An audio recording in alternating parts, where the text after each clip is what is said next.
Hello traders and smart investors. आज के इस वीडियो में हम शुरू करने जा रहे हैं सेक्टोरल एनालिसिस। एंड इस सेक्टोरल एनालिसिस में हम सबसे पहले एनालिसिस करना सीखेंगे सीमेंट सेक्टर का, कि सीमेंट सेक्टर में क्या क्या वो चीज़ें होती हैं, कैसे कैसे सीमेंट का प्रोसेस होता है और क्या क्या चीज़ें हमें ध्यान रखनी है जब भी हम किसी सीमेंट सेक्टर की कंपनी में इन्वेस्ट करने जाएं। तो इंडिया में कौन सी सीमेंट सेक्टर की कंपनी है, लाइक अल्ट्राटेक सीमेंट है, एसीसी सीमेंट है, और कौन सी कंपनी, ये आप मुझे कमेंट में बताइए ताकि आपका भी नॉलेज टेस्ट हो जाए। और अभी तक अगर हमारे चैनल को आपने सब्सक्राइब नहीं किया है तो चैनल को ज़रूर सब्सक्राइब कर लें, क्योंकि हम ऐसे ही रिसर्च करके बहुत ज़्यादा इंपॉर्टेंट और आपकी नॉलेज को बढ़ाने वाली और आपकी लाइफ में पॉजिटिव इम्पैक्ट लाने वाली जो आपकी वेल्थ क्रिएशन की जर्नी में इंपॉर्टेंट है, ऐसी वीडियोस और ऐसे टॉपिक्स को लाते रहेंगे। तो चलिए शुरू करते हैं। तो सबसे पहले समझते हैं कि लाइक मैक्रो पिक्चर क्या है, अपॉर्चुनिटी क्या है इंडिया में सीमेंट सेक्टर में। तो अगर हम यहाँ पर इंडिया को चाइना से कंपेयर करें, क्योंकि चाइनीज़ इकोनॉमी ही इंडिया से 4 गुने से भी ज़्यादा बढ़ी है, तो चाइना से कंपेयर करें तो चाइना में जो अभी लाइक डिमांड है 2.1 बिलियन टन्स की, वहीं जो इंडिया में इस समय डिमांड है वो है 370 मिलियन टन्स। तो 1 बिलियन में होता है 1000 मिलियन। तो यहाँ पर लाइक लगभग लगभग 1700 मिलियन से भी ज़्यादा, यानी 1.7 बिलियन टन से भी ज़्यादा का एक तरह से मैसिव रनवे, मतलब मैसिव ग्रोथ का एक अपॉर्चुनिटी हमारे पास है। तो ये हमें दिखाता है कि इंडिया के इंफ्रास्ट्रक्चर सेक्टर में कितना गैप है वर्सेस चाइना के। तो ये हमारे पास मतलब अपॉर्चुनिटी तो हमारे पास भरपूर है। अब आगे चलते हैं और समझते हैं कि सीमेंट बनता कैसे है एंड ये हमें कैसे हेल्प करेगा, वो आपको मैं आने वाली स्लाइड में समझा दूंगा।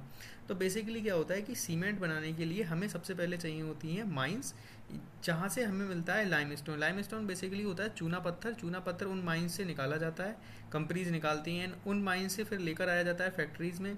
फैक्ट्रीज में ओवन या फिर फर्नेस, जो भी लाइक जिससे कि हम हीट प्रोड्यूस करके उस चूना पत्थर को लगभग लगभग 1500 डिग्री सेल्सियस पर जला सके। और उसको जब 1500 डिग्री सेल्सियस की हीट देते हैं तो वहाँ से हमें मिलता है क्लिंकर। एंड उस क्लिंकर को ले जाते हैं और उस क्लिंकर को फिर ब्लेंड करते हैं, यानी कि मिक्स करते हैं जिप्सम और फ्लाई ऐश के साथ, और वहाँ से हमें ओवरऑल मिलता है हमारा सीमेंट। अब ये सीमेंट जब हमें मिल जाता है, इसके बाद आता है कि लाइक इन सब चीज़ों में सीमेंट तो हमने बना लिया, अब इन सब सीमेंट को हमें दुकान और रिटेलर्स तक पहुंचाना है ना, डिस्ट्रीब्यूट करना है। तो उसके लिए क्या कॉस्ट फैक्टर होंगे, मतलब लाइक हमारे पास प्रोडक्ट है, लेकिन जो स्टॉक मार्केट है वो कैसे चलेगा, कि आपकी सेल्स कैसी हुई, आपका प्रॉफिट कैसे आया। और सेल्स कैसे आएगी, जब आपका लोग प्रोडक्ट खरीदेंगे, और प्रोडक्ट खरीदेंगे कि जो आपका प्रोडक्ट अफोर्डेबल हो, अच्छी क्वालिटी का हो, है ना। तो इन सब चीज़ों को देख के खरीदेंगे। अब यहाँ पर देखेंगे कि यहाँ पर कॉस्ट कैसे अफेक्ट होगी, मतलब सीमेंट की कॉस्ट कैसे बढ़ सकती है या कम हो सकती है। तो सबसे पहले होता है कि रॉ मटेरियल में हमने जैसे बताया था लाइम स्टोन, यानी कि चूना पत्थर, जो कि माइन से मिलता है। अब अगर कोई कंपनी है, लाइक यहाँ पर एग्जांपल ले लेते हैं अल्ट्राटेक, जैसे अल्ट्राटेक की अगर खुद की माइन है तो वहाँ पर उसको खुद से चूना पत्थर निकालेगी और अपनी फैक्ट्री में ले जाएगी, और वहाँ से फिर फ्राइट यानी कि जो लॉजिस्टिक होता है, जो ट्रक्स होते हैं उनके माध्यम से, उनके द्वारा अलग अलग शहरों में उसको ट्रांसपोर्ट कर देगी। वहीं अगर कोई XYZ कंपनी है जिसके पास खुद की माइन नहीं है, तो वो क्या करेगी, जिस कंपनी के पास, लाइक अल्ट्राटेक के पास अगर माइन है या फिर किसी थर्ड पार्टी के पास माइंस है, तो वो वहाँ से लाइक चूना पत्थर खरीदेगी। तो जो भी थर्ड पार्टी होगी वो भी अपना मार्जिन रखकर ही चूना पत्थर देगी, यानी कि उसको तो बेसिकली पहले जो चूना पत्थर है वही रॉ मटेरियल ही बहुत महंगा मिल रहा है।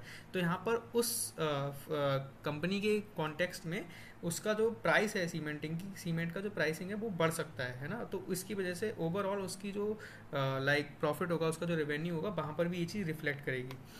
तो यहाँ पर सबसे पहले ज़रूरी है कि खुद की माइन हो। अगर खुद की माइन है तो बेस्ट है। उसके बाद पावर और फ्यूल के लिए अगर कैपेटिव पावर प्लांट है, यानी कि लाइक एक पावर प्लांट है जिसमें उनकी भी हिस्सेदारी है, जिस कंपनी का वो लाइक या तो उस कंपनी का ही पावर प्लांट है या फिर उसका कुछ पार्टनरशिप है, जिससे कि वहाँ पर उनको एक सस्ते दरों पर, सस्ते रेट में बिजली मिल रही है, जिससे कि वो हीट प्रोड्यूस कर पा रहे हैं, या फिर उनको कोल मिल रहा है या फिर क्रूड मिल रहा है, जो भी लाइक उनका सेटअप है। एंड उसके बाद उसको अच्छी लॉजिस्टिक है सपोर्ट उनके पास, जिसकी वजह से वो उसको डिस्ट्रीब्यूट कर पा रहे हैं। अब उसके बाद समझते हैं कि लॉजिस्टिक है। अब यहाँ पर क्या होता है कि जो सीमेंट होता है ना, वो लगभग अब बनने के 3 से 6 महीने के बाद ख़राब होने लगता है। बेसिकली 1 से 3 महीने के बीच में भी सीमेंट ख़राब हो सकता है अगर उसको प्रॉपर स्टोरेज ना दिया जाए, प्रॉपरली उसको स्टोर ना किया जाए। तो यहाँ पर क्या होता है कि माइन से हमने चूना पत्थर निकाला, वहाँ से उसको क्लिंकर बनाया, फिर ग्राइंडिंग यूनिट्स में ले गए, वहाँ से सीमेंट बनाया, और वहाँ से सीधे जो साइट है, यानी कि जहाँ भी उस सीमेंट का यूसेज होना है वहाँ पर उसको पहुँचा देना है। तो यहाँ पर लिखा भी है कि सीमेंट की लाइफ सिर्फ 90 दिन की होती है। तो 90 दिन ठीक है हम लेकर चलते हैं, लेकिन 3 से 6 महीने तक हम सीमेंट को चला सकते हैं बनने के बाद, लेकिन उसको बहुत ही प्रॉपर केयर देनी पड़ेगी, बहुत अच्छे से उसे रखना पड़ेगा। अगर उसको ज़रा सा भी मॉइस्चर मिला तो वो अपनी स्ट्रेंथ लूज़ कर देगा, और फिर उससे जो भी चीज़ें बनेंगी वो उतनी ज़्यादा उनमें स्ट्रेंथ नहीं होगी, मजबूत नहीं होंगी। अब यहाँ पर अगर हम देखें कि सीमेंट सेक्टर में डिमांड ड्राइवर्स क्या होते हैं, मतलब बेसिकली कहाँ से इसकी डिमांड आती है। तो सीमेंट बेसिकली यूज़ होता है हाउसिंग में, अगर आप घर बनाओगे है ना, फ्लैट्स बनाओगे तो वहाँ पर सीमेंट यूज़ होगा। इंफ्रास्ट्रक्चर में हो गया, जैसे रोड्स हो गए, डैम्स हो गए, एयरपोर्ट हो गए, फैक्ट्रीज हो गई, तो वहाँ पर भी सीमेंट हम लोग यूज़ करते हैं। दूसरा हो जाता है इंडस्ट्रियल कॉम्प्लेक्स हो गए, तो अगर कोई इंडस्ट्री सेटअप हो रही है, नई फैक्ट्री सेटअप हो रही है, तो वहाँ पर भी सीमेंट यूज़ होता है। यहाँ पर एक टिप देना चाहता हूँ मैं आप लोगों को कि मानसून क्या होता है। मानसून का मतलब होता है जो बारिश का सीज़न होता है ना, वहाँ उस बारिश के सीज़न में बहुत ज़्यादा मॉइस्चर होता है।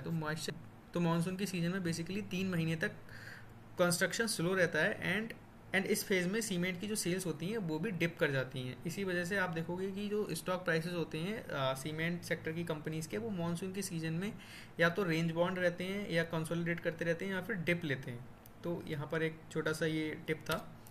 दूसरा आप देख लेते हैं यहाँ पर जो हमने समरी बनाई है इस वीडियो की, उसको समझ लेते हैं। तो सबसे पहले हमें देखना है कि जो भी कंपनी है उस कंपनी का कितनी कैपेसिटी है। उसका प्लांट है 100 मिलियन टन का, है ना, सॉरी मैट्रिक टन का प्लांट है। अब इसको हमें देखना है कि कितने उसके पास कैपेसिटी तो 100 मेट्रिक टन की, क्या वो 100 मेट्रिक टन पर ऑपरेट कर रहा है या फिर कितने परसेंटेज पर ऑपरेट कर रहा है। तो जितना ज़्यादा हाई होगा 80%, 90%, 70%, उतना ही बढ़िया होगा। दूसरा रियलाइजेशन का मतलब है कि 1 टन अगर उसने सीमेंट बनाया तो उसको कितने में बेचा। जितना ज़्यादा ये हाई होगा, उतना ये दिखाता है कि ये कंपनी बहुत स्ट्रॉन्ग ब्रांड रिप्रेजेंट कर रही है। दूसरा हो जाता है कॉस्ट रेशियो, मतलब इनपुट, पावर और फ्राइट यानी कि जो लॉजिस्टिक का है उसको जब रेवेन्यू से डिवाइड करेंगे तो यहाँ पर देखेंगे कॉस्ट रेशियो जितना ज़्यादा छोटा होगा उससे पता चलेगा कि यहाँ पर मार्जिन जो है कंपनी के लिए वो बहुत अच्छा बनकर आ रहा है, यानी कि कंपनी बहुत बढ़िया प्रॉफिट बना रही है। तो ये ओवरऑल हम ऐसे सीमेंट सेक्टर की एनालिसिस कर सकते हैं। तो ये मेरी वीडियो थी सीमेंट सेक्टर पर कैसे हम एनालिसिस कर सकते हैं, क्या क्या चीज़ें हमें देखनी चाहिए, क्या क्या चीज़ें इंपॉर्टेंट होती हैं सीमेंट सेक्टर के लिए। तो अगर आपको हमारा कंटेंट पसंद आ रहा हो तो प्लीज़ चैनल को जरूर सब्सक्राइब करें एंड वीडियो को लाइक कर दें। Thank you.